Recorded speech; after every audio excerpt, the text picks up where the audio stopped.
Reflect करने लगते हैं, जिसको साइकोलॉजी की भाषा में कहते हैं मतलब स्थिराकृति का सिद्धांत, यानी सुनी सुनाई बातों के आधार पे किसी चीज़ की कल्पना कर लेना। पेपर में खबरें आती हैं कि पीएससी को लेके ऐसा ऐसा कहा जा रहा है, मेंस को लेके ये चीज़ सुना जा रहा है कि इसमें मुख्य परीक्षा को लेकर के कि इसमें जो ऐसा नहीं लिखा उसके साथ ये हो गया, उसने जो वैसा लिखा उसके साथ वो हो गया, ऐसा डज डज डज बहुत सारा चीज़ सुनाई देता है। और इसको लेकर के हम एक फ्रेमवर्क तैयार करते हैं।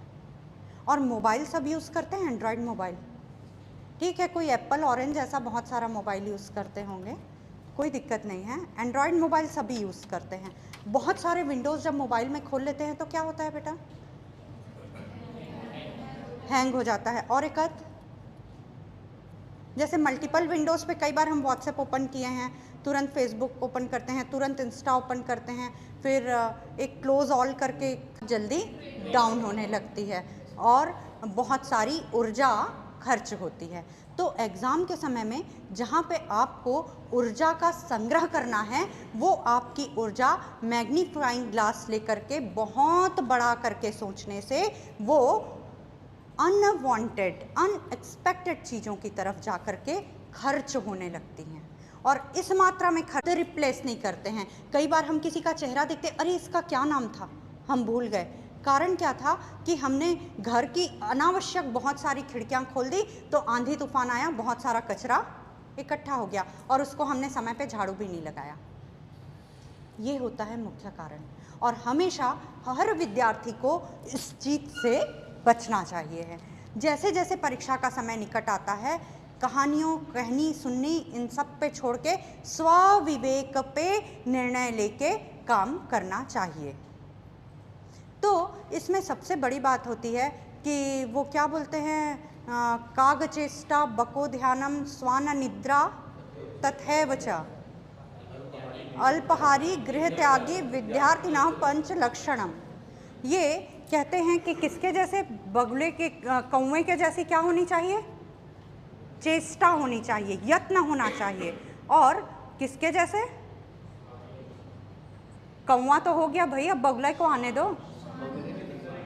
बगुले की तरह यत्न, जो मतलब ध्यान लगाता है ना, ध्यान केंद्रण, एक पैर में खड़े होकर लगाता है ना सर, बिल्कुल वैसे ही। एक पैर से तात्पर्य यह है कि दो पैर सामान्य तौर पे काम करने को मिलते हैं। चुनौती के दौरान यदि आपको सामान्य परिस्थिति भी ना मिले तो भी हमको करना है। किसी की बातों पे ज़्यादा सुनने सुनाई चीज़ों को गार्बेज नहीं बनाना है, ठीक है। और निद्रा ऐसी होनी चाहिए चैतन्यता के साथ। जब मैं पढ़ाई कर रही थी, मेरे पास बहुत कम समय बाकी था, यूपीएचएससी का एग्ज़ाम दे रही थी, उस समय पे बहुत अल्प समय बाकी था, नौकरी कर रही थी, केवल 15 दिन का समय शेष रह गया था मुख्य परीक्षा लिखने में। कैसे तैयारी करती, निबंधात्मक आलेख लिखना था। तो हमने दो दिमाग एक साथ चलाए। मैं पढ़ती थी, जिस विषय में मैं तेज थी, विज्ञान, और अपनी सहेली को जब मैं सोती थी तो उसको इतिहास पढ़ने बिठाती थी, और उसके दिमाग का अंत में ब्रीफ लेकर के, ब्रीफ को मैं तब सुनती थी जब मैं आधी नींद में जाने लगती थी।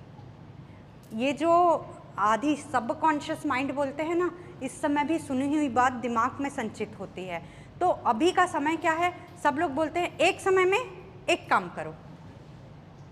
हाँ, एक समय में एक काम करो, अच्छी बात है, आप करो।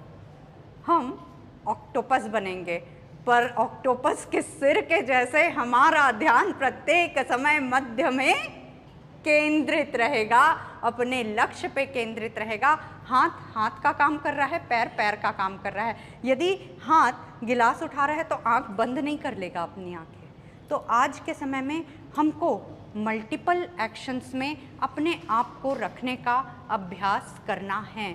यदि आपको ऐसा लगता है कि बार बार मैं कोई चीज़ें भूल रही हूँ, स्किप हो जा रहे हैं, तो आपको क्या करना चाहिए, आपको तुरंत अपने आप को अलर्ट करना चाहिए कि मैं मेंटल फटीग, एमएफटी की शिकार हो रही हूँ। बार बार गला सूखता है क्या, ये ध्यान दीजिएगा। बार बार मुझे वॉशरूम जाने की ज़रूरत पड़ रही है क्या, या सांस फूल रही है क्या, कुछ अधिक लिखने के बाद में मैं चिंता की ओर जा रही हूँ क्या। ये अपने से कुछ क्वेश्चन मार्क्स कीजिए, ये मेंटल फटीग की निशानी होती है। यदि ऐसा कुछ हो रहा है तो सबने सब्जी की दुकान में सब्जियां खरीदी होंगी क्या, कभी खरीदी है ना। सुबह हम हरी धनिया देख के जाते हैं मार्केट में, जब लौटते हैं तो भी वो हरी हरी दिखाई देती है ना। इसके लिए वो वेंडर क्या करता होगा? बिल्कुल यही थ्योरी आपको अपने दिमाग के लिए लागू करनी है। जैसे ही दिमाग थकने लगे, आपको उस पर वाटर स्प्रे करना है, पानी छींटना है, अपने मन का कोई सुंदर काम कर लेना है। ऐसा काम करना जिसमें आपको अंदर से आंतरिक तौर पे खुशी का अनुभव होता। तो जब आप ऐसा करते हैं, कोई बताया है कि ऐसा करने से खुशी का अनुभव होता है, उस पे नहीं, मुझे ऐसा करके खुशी का अनुभव होता है तो मुझे ये काम करना है। सबसे बड़ी बात क्या होती है कि हम एक्शन कर रहे होते हैं, उस बीच में हम लीप भी बहुत लेते हैं। एक एक्शन दूसरे एक्शन, उसके पहले थॉट रखने लगते हैं, तो एक बैगेज, अदृश्य बैगेज। अब आप एक बात बताइए, आपको मैं 5 किलो का बैग लगा के सीढ़ियाँ चढ़ने बोलूँ और इनको कहूँ, हेल्थ पे अभी बात नहीं करेंगे, हाँ, इनको बिना 5 किलो के बैग के सीढ़ियाँ चढ़ने बोलूँ, कौन जल्दी चढ़ लेगा?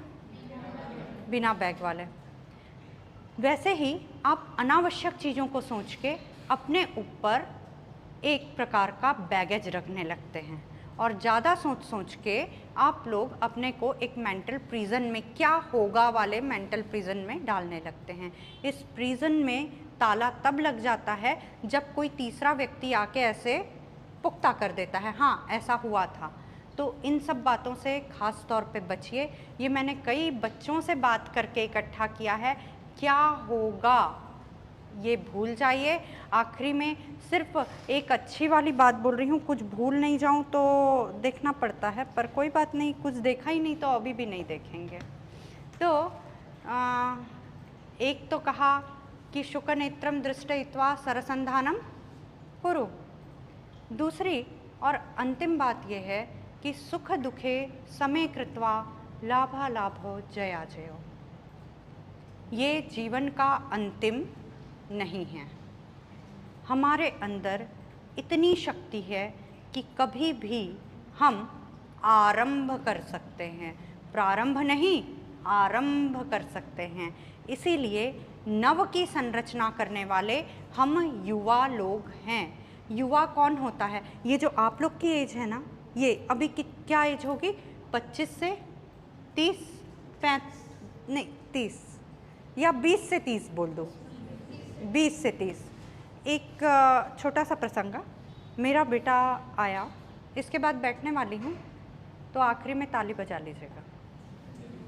मेरा बेटा आया और मुझसे कहता है कि माँ मुझे अब इंटरनेशनल रिलेशंस आपसे ज़्यादा आने लग गया है।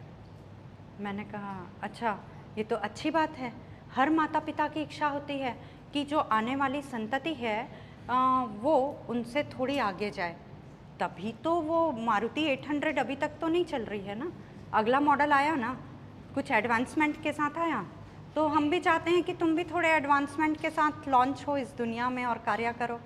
तो बोला ठीक है, पर मम्मी मेन बात यह है कि मुझे आपसे ज़्यादा इंटरनेशनल रिलेशंस आ गया। मैं बोली हाँ अच्छी बात है, कितने साल का बेटा? तो बोला मैं बड़ा हो गया हूँ। नहीं तो कुछ उम्र का अंक तो होगा, आप ही तो पैदा किए माँ, आप क्यों पूछ रहे? मैं बोली नहीं, भूल जाती हूँ बेटा, इसलिए पूछी, क्योंकि ज्ञान में बहुत बड़ा हो गया तो उम्र में भी बढ़ गया होगा। तो बोला अभी मैं 6-7 महीने 8-10 महीने बाद 19 का हो जाऊँगा, उसको बड़ा बताने का शौक़। मैंने कहा ठीक। फिर कहता है लेकिन मम्मी अब ये समझ नहीं आ रहा कि ये ऐसा क्यों हुआ, यूक्रेन ने ऐसा क्यों किया।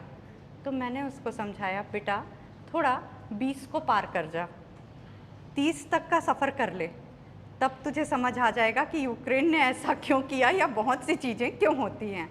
कारण ये होता है, चाहे इंसर्जेंट्स हों, विप्लवी शक्तियाँ, जैसे सर ने परिचय दिया, मैं माओवादी क्षेत्रों में काम करती हूँ, निरंतर काम करती हूँ, अभी 16 वर्ष हो जाएंगे कुछ काम करते हुए। चाहे माओवादी शक्तियाँ हों, चाहे कॉम्पिटिटिव एग्ज़ाम हो, सब ने ग्रेजुएशन को ही आधार बनाया है। 20 से 25 की उम्र को ही आधार बनाया है। ये नहीं कहा पीजी पीएचडी करके आओ, सबने क्या कहा, ग्रेजुएशन करके आओ। क्यों, उनको और बुद्धिमान लोग जल्दी मिल जाते, जल्दी सेलेक्ट हो जाते? नहीं, जो बुद्धि का तीव्र विकास होता है वो 20 से 25 वर्ष की उम्र में ही होता है। इसीलिए हर माओवादी हो या हर आतंकवादी हो या कोई भी अच्छे कॉम्पिटिटिव एग्ज़ाम वाली संस्था हो, इस चीज़ को जानती है कि अभी ये तेज़ी से ट्रांजिशन, तेज़ी से ट्रांसफॉर्मेशन लेने वाला दिमाग 20 से 25 वर्ष की उम्र का ही है। इसीलिए अभी के ही समय जो वही वो चेष्टा और ध्यानम वाला कर लेता है, शुकनेत्रा दृष्टवित्ता सरसंधानम कुरु, तो ये पर्टिकुलर एज है जब आप अपने अंदर उपस्थित ज्ञान का सही दोहन कर सकते हैं। इसके बाद 30 के बाद एक सही एज, 25 के बाद क्रमशः आजकल जल्दी शुरू हो रही है, एक एज ऐसी आ जाती है जहां अनुभव जुड़ने लग जाता है। तो जब ज्ञान और अनुभव का परफेक्ट कॉम्बिनेशन होता है 50-50, वो एज एक्यूरेट एज होती है जब आप अपने जिस जॉब में पहुंच गए हैं, जैसे लेखा पहुंच गई हैं, उस जॉब में आकर के अपना बेहतर एक्शन फॉर्मेट दे सके और इस संसार का नाम रोशन कर सके। अपना नाम नहीं, इस संसार का, जिसे हम भारतीय संसार नहीं भारतीय संस्कार कहते हैं, क्योंकि सिविल सेवा परीक्षा में कौन डिप्टी कलेक्टर बना और नायब तहसीलदार बना, इस सबसे ऊपर बेटा एक चीज़ मैं कहती हूँ, जिस दर्शन से मैं शुरू हुई थी उसी दर्शन पे अल्पविराम लेती हूँ कि सिविल सेवा परीक्षा हो या राज्य सेवा परीक्षा या यूपीएससी बोल दीजिए, पीएससी बोल दीजिए, हर परीक्षा में एक शब्द कॉमन है, वो है सेवा। तो जिसमें जितनी सेवा का भाव है, मैं कहती हूँ उसके चयन की उतनी ही उच्च गारंटी है। इसी के साथ मैं अपनी वाणी को अल्प विराम देती हूँ। धन्यवाद।